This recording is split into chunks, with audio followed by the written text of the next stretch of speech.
like a Hellcat. We learn what is rational numbers and irrational numbers and we solve some questions based on them. तो पहले हम जान लेते हैं rational number होता क्या है। तो पहले मैं इसका डिफिनेशन लिख दूंगा, फिर इसे हिंदी में एक्सप्लेन कर दूंगा। तो rational numbers are those numbers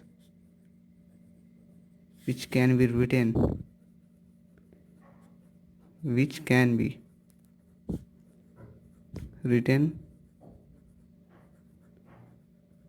in the form of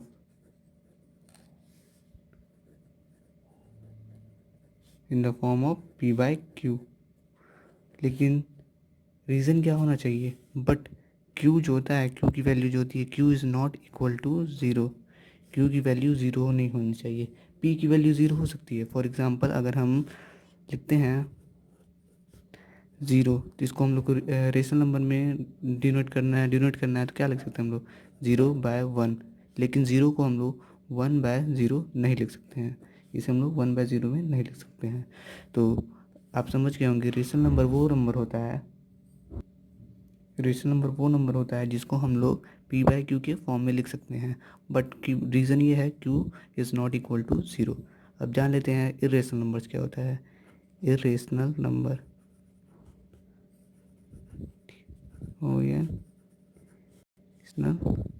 number irrational number जो होता है वो इसी का अपोजिट होता है। इस पे पी बाई क्यू के फॉर्म में लिख सकते हैं, उसमें पी बाई क्यू के फॉर्म में नहीं लिख सकते हैं। तो वही हम लोग लिख सकते हैं rational numbers irrational are those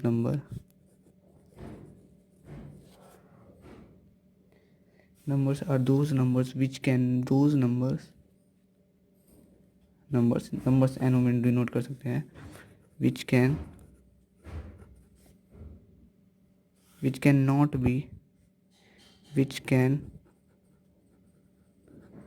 not be written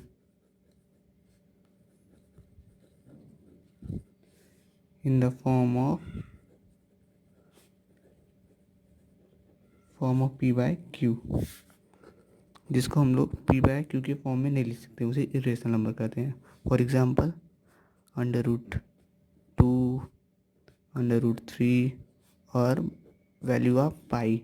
जो पाई की वैल्यू होती है वो अभी तक कंफर्म नहीं है। हम लोग लिखते हैं 22/7, ये वैल्यू हम लोग लिखते हैं, लेकिन ये मैथमेटिकल से प्रूव किया गया है, बस ये कंफर्म वैल्यू नहीं है। इसकी वैल्यू 3.14 पता नहीं क्या क्या जाते जाता है, dot dot dot dot dot dot millions of points तक ये जाता है। तो अब इसी पे बेस्ड पे हम कुछ क्वेश्चन सॉल्व कर लेंगे। तो हम कुछ क्वेश्चन सॉल्व करेंगे। एग्जाम्पल देखेंगे, find a rational numbers lying between 1/4 and 1/3। तो इसके लिए हमें फार्मूला का यूज़ करेंगे, क्योंकि 9th क्लास में जो हम लोग की स्टैंडर्ड जो थोड़ी हाई हो चुकी है, इसलिए हमें फार्मूला का यूज़ करना पड़ेगा। तो फार्मूला हो सकता है, अगर एक रेशनल नंबर निकालना होता है तो एक रेशनल नंबर निकालने के लिए हम फार्मूला यूज़ करते हैं d इज इक्वल टू 1/2, ये 1/2 x प्लस वाई। तो let x is equal to 1/4, x is equal to 1/4, तो हम लोग गिवन लिख सकते हैं, आपकी मर्जी लिखिए चाहे ना लिखिए। फिर इसके बाद let y is equal to 1/3। फिर उसके बाद on putting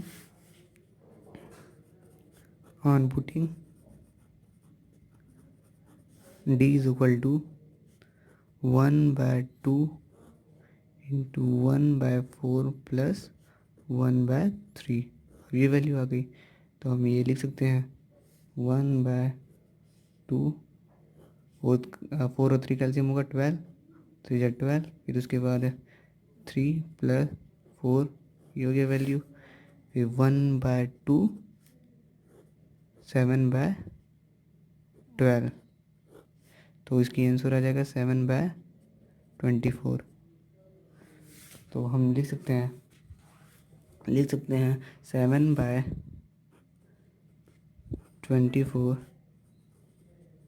is a rational number is a rational number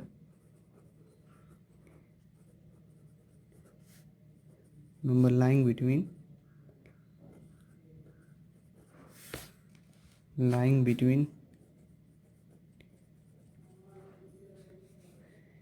between 1/4 and 1/3। तो हम ये लिख सकते हैं, एग्जाम्पल है find 3 rational numbers lying between 1/5 and 1/4। तो इसमें हमें एक से ज़्यादा रेशनल नंबर्स बताने हैं। देखिए लिखा है 3 रेशनल नंबर्स, तो एक से ज़्यादा बताने हैं, तो ऑब्वियसली इसका फार्मूला अलग होगा, सेम तो होगा नहीं, तो इसका फार्मूला हो जाएगा d is equal to y minus X upon n+1। तो let x is equal to 1/5, y is equal to 1/4 and let n is equal to 3। n की वैल्यू होती है जितना रेशनल नंबर्स बिटवीन में निकालना पड़ता है, जिस नंबर के बिटवीन में जितना रेशनल नंबर निकालना रहता है वो n की वैल्यू होती है। तो हम लोग लिख सकते हैं d is equal to y minus X, तो 1/4 माइनस 1/5/3 प्लस 1। तो इसकी वैल्यू हो जाएगी 5 4 20 एलसीएम, सॉरी 5 4 20 और ये 5 plus 4, sorry 5 minus 4/3 plus 4, 3 + 1 is equal to 4। तो इसका हो जाएगा 5 - 4 इज इक्वल टू 1/20/4। तो इसकी वैल्यू हो जाएगी, इसके नीचे जो अपॉन में रहेगा इसके नीचे 1 रहता है, तो हम लोग इसको ऊपर लाएंगे अगर, तो 1/20 इंटू 1/4। तो इसकी वैल्यू हो जाएगी हम लोग लिख सकते हैं 1/80। फिर जो d की वैल्यू है वो 1/80 आ गई। तो हमें निकालना है 2 rational numbers lying between 1/5 and 1/4। तो हम इसके आगे भी एक फॉर्मूला होता है, ऑन लाइंग बिटवीन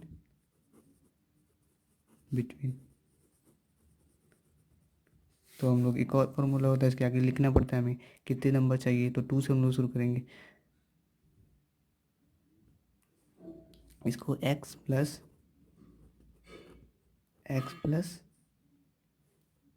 डी, जो डी की वैल्यू होगी x प्लस डी, और ये एक नंबर x प्लस 2d, ये दूसरा नंबर, और ये x प्लस 3d, 3 नंबर। तो ये 3 रेशनल नंबर्स हो गए। तो 3 रेशनल नंबर्स होने के बाद हम इसे पुट करेंगे। x की वैल्यू कितनी है 1/5, x की वैल्यू 1/5 प्लस d की वैल्यू 1/80। अब ये अलग, अब 1/5 प्लस 2/80, फिर कॉमा 1/5 प्लस 3/80। अब इसे हमें एलसीएम निकालना पड़ेगा, तो ये एलसीएम समझ सकते हैं आप 80 होगा, 85। तो इसको हम लोग निकालेंगे कितने बार में डिविजिबल होगा 80 के, तो हम लोग निकाल सकते हैं, आप भी निकाल सकते हैं 5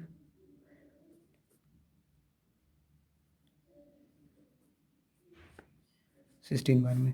तो 16 + 1 ये हो गया, 16 + 1 ये पहला रेशनल नंबर, और ये 16 + 2 ये दूसरा, और ये 16 + 3 ये हो गया तीसरा नंबर। तो इसे फिर उसके बाद सॉल्व करने के बाद आएगा 17/80, 18/80, और ये 19/80। फिर इसको लिख सकते हैं are the three rational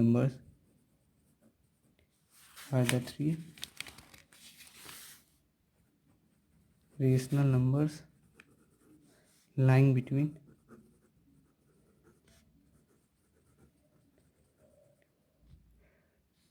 lying between 1/5 and 1/4, 1/4। ये हो गया सोल्यूशन। क्वेश्चन में हम लोग सीखेंगे find the irrational numbers between 1/7 and 2/7। तो इसके लिए हमें सॉल्व करना पड़ेगा सोल्यूशन। 1/7 को हम लोग डिवाइड करेंगे तो आएगा, ये कैलकुलेशन मैंने करके पहले से रखा हुआ है, आप लोग करके देख लीजिएगा या फिर सही है या फिर गलत। 14285714 ऐसे ऐसे जाते रहेगा जाते रहेगा जाते रहेगा जाते रहेगा, ये इसका एंडिंग नहीं होगा। इसके बाद हम लोग लिख सकते हैं 1/7 इज इक्वल टू 0.142857। तो यहाँ 57 है, फिर 14 के बाद फिर से ये रिपीट कर रहा है, तो ये रिपीट करते गया, तो इसको हम लोग इसके ऊपर बार लगा सकते हैं। इतनी वैल्यू बार बार रिपीट कर रही है। फिर उसके बाद हमें इसकी भी वैल्यू निकालनी है, तो 1/7 है तो हम 2 से इंटू कर देंगे इसको। 2/7 is equal to 2 into 1/7। 1/7 is equal to 0. ये जो वैल्यू आई है उसको 2 से हम इंटू कर देंगे, तो आएगी 28571428। फिर से ये रिपीट करती जाएगी। तो 2/7 की वैल्यू हो जाएगी 0.285714। तो हमें फाइंड करना है क्या, फाइंड करना है इरेशनल नंबर्स बिटवीन 1/7 एंड 2/7। तो हमने इसको डिवाइड किया तो ये वैल्यू आई, और इसको डिवाइड किया तो ये वैल्यू आई ना। तो हम इन दोनों के बीच में कोई भी वैल्यू यहाँ पर लिख सकते हैं, चाहे कुछ भी हो, बस वो नॉन रिपीटिंग होनी चाहिए। रिपीट तो करेगा नहीं, वैसे भी कोई वैल्यू होनी चाहिए। तो मैं ऐसे भी ले सकता हूँ 0.1501501500015000 ऐसे। ये हो गया एक नंबर, पहला नंबर ये हो गया। फिर दूसरी वैल्यू हो जाएगी 0.250, फिर 2500 ले सकता हूँ मैं 2500। आप कुछ और भी ले सकते हैं, आपकी मर्ज़ी, बस वो इरेशनल नंबर होना चाहिए। बस दैट्स ऑल।